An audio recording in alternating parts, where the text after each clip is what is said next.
The controversial televangelist was a polarizing figure, emboldening conservative Christians while alienating many liberals, but there's no question about the impacting legacy Falwell leaves behind. Joining us now is Republican strategist Ralph Reed and author of God Is Not Great, columnist Christopher Hitchens, who made news last night with his harsh critique of the Reverend. Christopher, let me start with you here and talk about the things you've said, which obviously we know where you stand on religion, we know where you stand on Reverend Falwell. By being so angry about what his legacy was and is, are you not hurting his family and others who may have no dog in that hunt, but who would just like a few moments to celebrate his life and have some peace? Well, I don't care whether his family's feelings are hurt or not. But if they are, they can take comfort from the extraordinary piety and stupidity and, generally speaking, uniformity of the coverage of the man's death.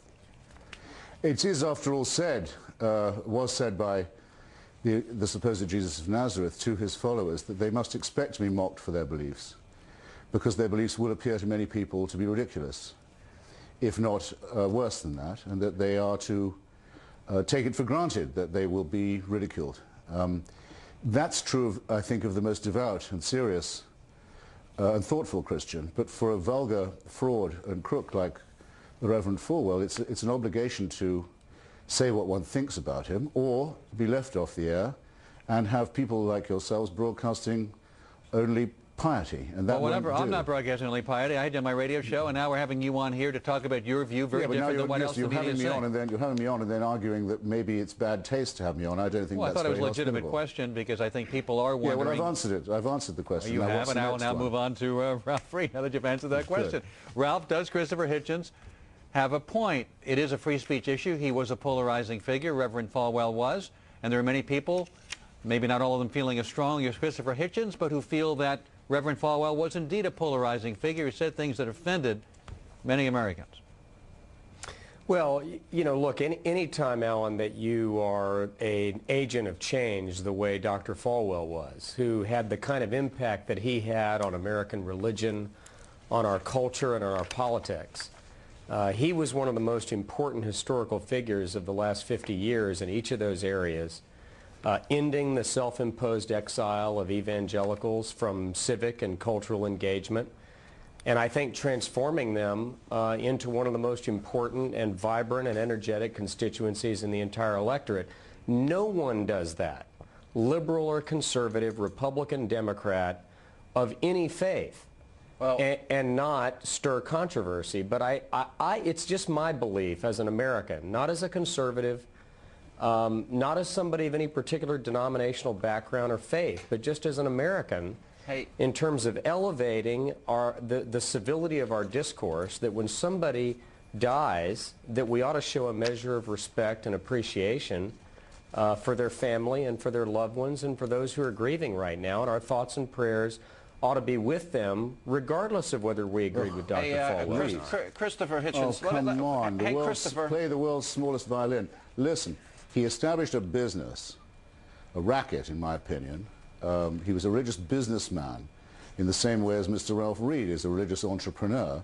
He's left the business to his children. It's a hereditary job.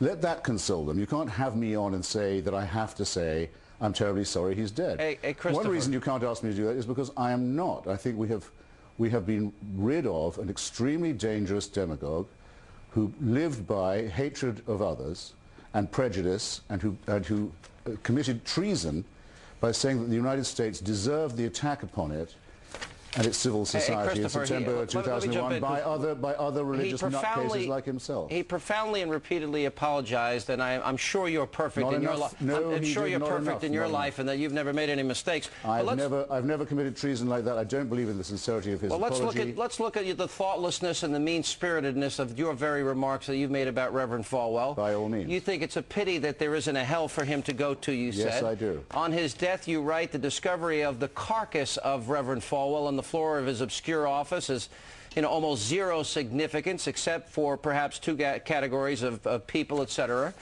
You also say the evil he did will live after him. Yes. I knew Reverend Falwell, Christopher. I know the good work that this man has done. Tell me about it. Well, for Takes a lot to make me cry. I know you think you're the smartest guy in the room, but you sound like a jackass when you attack his family like this. But I know what he did for unwed mothers. I know what he did for alcoholics. I know what he did for drug addicts. Excuse me, sir. Yeah. I did not attack his family, and no fair-minded view of yours will say that. I'm not going to be conscripted into saying that it's my job, when you invite me on to discuss this man, first to say how sorry I am for him and his family. That isn't what I feel. You, no doubt, as a Christian, or whatever you are, require hypocrisy of people. I'm sorry you're asking the wrong person. I'm not asking for... no, but I am asking for human decency, and if you don't think it has an impact on his family, to use even the phrases tonight, that he's vulgar, fraud, and a crook, and then to say that the discovery of his carcass, I think you are incredibly mean, incredibly selfish, and incredibly thoughtless. You invited me, sir, to give my opinion of the departed. I give it to you, and you say, well, might that not upset his family? I said it while he was alive. Give his opinion might that not have upset his family too? You give the opinion about him, and I'm giving the opinion about you and the thoughtlessness of your remarks here. And I'm really calling for any human decency that you may have in your pseudo-intellectually superior mind of yours. More of the debate on this coming up in a moment, and later an unbelievable video of a toddler. And we continue now. Republican strategist Ralph Reed and columnist and author Christopher Hitchens. You know, Christopher, I interviewed you a little bit about your book just a short time ago. It made me think a lot. Jerry Falwell, because I do know him, he does a lot for people that are in trouble. He gave a lot of scholarships to his school. He helped women that were pregnant and needed help. He'd give them food and a place to live and an education. He did a lot to people that are alcoholics, and et cetera, et cetera. You have your hostility towards religion, and that's without saying. You know, I just wonder, you know, when you compare his life, you know, there are a lot of good atheist communists out there like Stalin and Mao and Pol Pot, and, you know, they slaughtered millions. Jerry Falwell slaughtered nobody in his life. He may have misspoke once or twice, but he devoted his life to his religion. Do you have nothing good to say about him at all? No, I repeat, Jerry Falwell lived on hatred and superstition and bigotry. He preached dislike of people whose lives he knew nothing about. He raised money from credulous fools. You don't know anything about his life.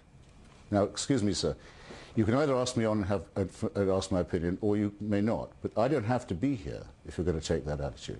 Well, you could leave. You spent the first half by saying I had no right to the opinion you'd asked me on to express. Now, you're tiring me out. I repeat, though... No, what I said is your opinion was thoughtless. What you wrote was crude and mean and hateful.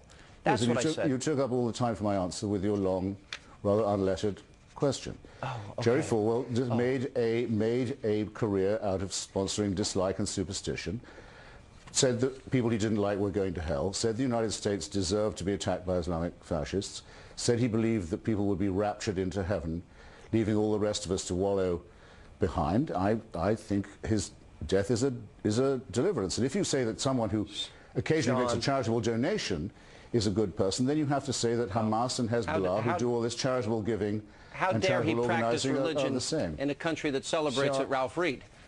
Sean, you know, look, and why not a word now from the friend of Jack Abramoff? Well, we only have a moment here, Ralph. Here's an important question about. Well, let me get Ralph in here. Here's an important question about Jerry Falwell. That's all it needs now. Ralph, let's hear from the Abramoff faction. We only have a moment left. Ralph gets to speak rip-off artists. You should be ashamed of yourselves. Hold on, Christopher. Ralph, the big controversy about Jerry Falwell was he fused religion and politics, and that's what people will be debating, I guess, going forward. And after he said he would not do such a thing, would Jesus have advocated the GOP, and was he right to bring in and marry those two and give that impression? We only have a very short time left, Ralph.